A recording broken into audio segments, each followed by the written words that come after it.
Napoleon Bonaparte एक ऐसा king जिसने कुछ समय में वो सब कुछ हासिल कर दिखाया जो वो चाहते थे। लेकिन इतनी सारी जंगें जीतने के बाद क्या वो ब्रिटिश के कैप्चर्ड इलाके इंडियन ओशन को अपने कब्जे में कर पाए? आइए जानते हैं। दोस्तों, अगर आपने पिछली नेपोलियन की वीडियोस नहीं देखी हैं तो पहले उन्हें जरूर देखें। तो वीडियो शुरू करते हैं। नेपोलियन को फ्रांस की इकोनॉमी को बूस्ट करना था और इंडियन ओशन में ब्रिटेन के वर्चस्व को खत्म करना था, और अब तक सिर्फ फ्रांस मॉरिशस आइलैंड तक ही पहुंचा था, जिसे बेस बनाकर नेपोलियन हमेशा ब्रिटेन से युद्ध करते रहते थे। उन्होंने मॉरिशस आइलैंड में बड़ी सेना तैनात कर दी जिससे ब्रिटेन को हराया जा सके, जिसे बैटल ऑफ ग्रैंड पोर्ट कहा जाता है, जिसमें पहले तो फ्रांस जीत जाता है, लेकिन जल्दी ही ब्रिटेन की नेवल शिप्स आकर फ्रांस की सेना को पूरी तरह से घेर लेती है और फ्रांस हार जाता है। लगातार हार के बाद नेपोलियन परेशान हो चुके थे और सोचने लगते हैं कि ब्रिटिश आर्मी को इतनी आसानी से नहीं हराया जा सकता। तो वो रशिया की तरफ देखते हैं, क्योंकि अगर रशिया को जीत लिया तो फ्रांस बहुत पावरफुल हो जाएगा। इधर ब्रिटेन, ऑस्ट्रिया और फ्रांस के बीच हो रहे लगातार जंगों को देखते हुए रशिया अपने आप को यूरोप से अलग कर लेता है, जिससे फ्रांस उन पर हमला ना करे। लेकिन 1812 में नेपोलियन अपने 5 लाख सैनिक के साथ रशिया पर चढ़ाई कर देते हैं। अब क्योंकि रशिया ने अपने आप को यूरोप से अलग कर सभी अलायंस को तोड़ दिया था, तो नेपोलियन ने ऐसा सोचा कि अब उनकी जीत पक्की है, क्योंकि एक तरफ से उनके पास 5 लाख सैनिक थे, वहीं दूसरी तरफ रशियन एम्पायर अकेले इतना मजबूत नहीं था कि फ्रांस से जंग कर सके। लेकिन रशिया ने दूसरा पैंतरा आजमाया। इनकी आर्मी नेपोलियन से जंग करने की वजह रशिया के इंटीरियर जगहों पर छुप गए। ऐसे में नेपोलियन की आर्मी बिना किसी फिक्र के रशिया के कई शहरों को अपने कब्जे में करके आगे बढ़ रहे थे। ये इन्वेजन बर्फ गिरने के दौरान भी चालू रहा और मॉस्को तक पहुंच गए। लेकिन इसके बाद नेपोलियन की सेना का हाल बहुत बुरा हो गया, क्योंकि जैसे ही नेपोलियन की सेना मॉस्को पहुंची वैसे ही रशियन सेना ने उन्हें चारों तरफ से घेर लिया। सर्दी की वजह से नेपोलियन के सैनिक पहले ही कमजोर पड़ चुके थे। भयानक जंग हुई जिसमें सिर्फ 1 लाख सैनिक ही फ्रांस वापस आ पाए। इस जंग के बाद नेपोलियन पूरी तरह से टूट गए, क्योंकि अब उनके पास सैनिक भी नहीं बचे थे, और रशियंस जंग जीतने के बाद पूरे यूरोप में मशहूर हो गए। और फिर एक बार रशिया ने अलायंस बना लिए जिससे फ्रांस को हराया जा सके।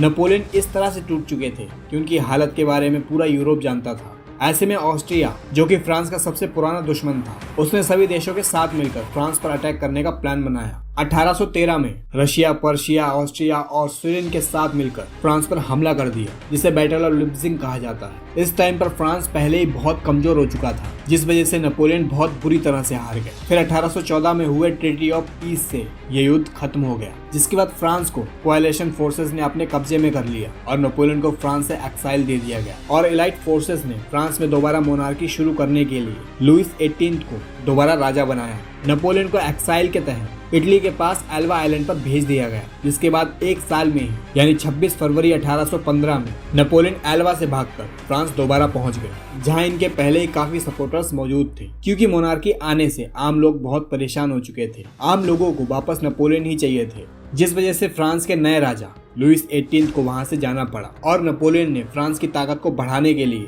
100 डेज कैंपेन शुरू किया। नेपोलियन के आते ही यूरोप के बाकी सभी देशों की दोबारा हालत खराब होने लगी। ऐसे में ब्रिटेन, रशिया, ऑस्ट्रिया और पर्शिया ने एक कोएलिशन फोर्सेस बनाई। फ्रांस में नेपोलियन ने भी अपनी आर्मी बनानी शुरू कर दी, जिसका सिर्फ एक ही मकसद था, एलाइट फोर्सेस को खत्म करके पूरे यूरोप को अपने कब्जे में करना। जून 1815 में नेपोलियन ने बेल्जियम पर हमला कर दिया और बेल्जियम जीत लिया। आगे बढ़ते हुए प्रोशिया को भी अपने कब्जे में कर लिया, जिसे बैटल ऑफ लिग्नी कहा जाता है। इसके बाद नेपोलियन और सभी सैनिकों को विश्वास हो गया कि वो सभी यूरोप को जीत सकते हैं। लेकिन जल्दी ही 18 जून 1815 में बैटल ऑफ वाटरलू में नेपोलियन को हार का सामना करना पड़ा। यह हार नेपोलियन को बर्दाश्त नहीं हुई और ये जंग इनकी आखिरी जंग बन गई, क्योंकि इसके बाद नेपोलियन को सजा के तौर पर अटलांटिक ओशन में सेंट हेलेना आइलैंड में भेज दिया गया, जहां 5 मार्च 1821 में उनकी डेथ हो गई। नेपोलियन की कहानी की शुरुआत कॉर्सिका आइलैंड की आज़ादी से शुरू हुई थी, कि कैसे बचपन में नेपोलियन इस आइलैंड को मोनार्की से इसे आज़ाद कराना चाहते थे। लेकिन नेपोलियन खुद जब महाराजा बने थे तो उन्होंने कभी कॉर्सिका को आज़ाद करने का नहीं सोचा, बल्कि फ्रांस में डेमोक्रेसी लाना तो छोड़ो, नेपोलियन ने जिन देशों को अपने कब्जे में किया था वहां पर उन्होंने अपने भाइयों को ही राजा बनाया था। जैसे मई 1808 में फ्रांस ने जब स्पेन को अपने कब्जे में किया तो वहां के राजा को हटाकर अपने भाई जोसेफ को राजा बना दिया। इससे पहले जोसेफ नेवल और सिसिली के भी महाराजा थे। उनके छोटे भाई जर्मे को वेस्टफीलिया का राजा बना दिया गया था। और 1806 में जब किंगडम ऑफ हॉलैंड को कैप्चर किया गया था तो वहां के राजा भी नेपोलियन अपने भाई लुइस को बनाते हैं। खैर दोस्तों, नेपोलियन दुनिया से तो चलेगा, लेकिन इतिहास के पन्नों में नेपोलियन बोनापार्ट हमेशा के लिए दर्ज हो गए। अगर आपको ये वीडियो पसंद आई हो तो वीडियो को लाइक कीजिए और इस तरह की वीडियोस को देखना पसंद करते हैं तो हमारे चैनल को सब्सक्राइब जरूर करें। मिलते हैं नेक्स्ट वीडियो में।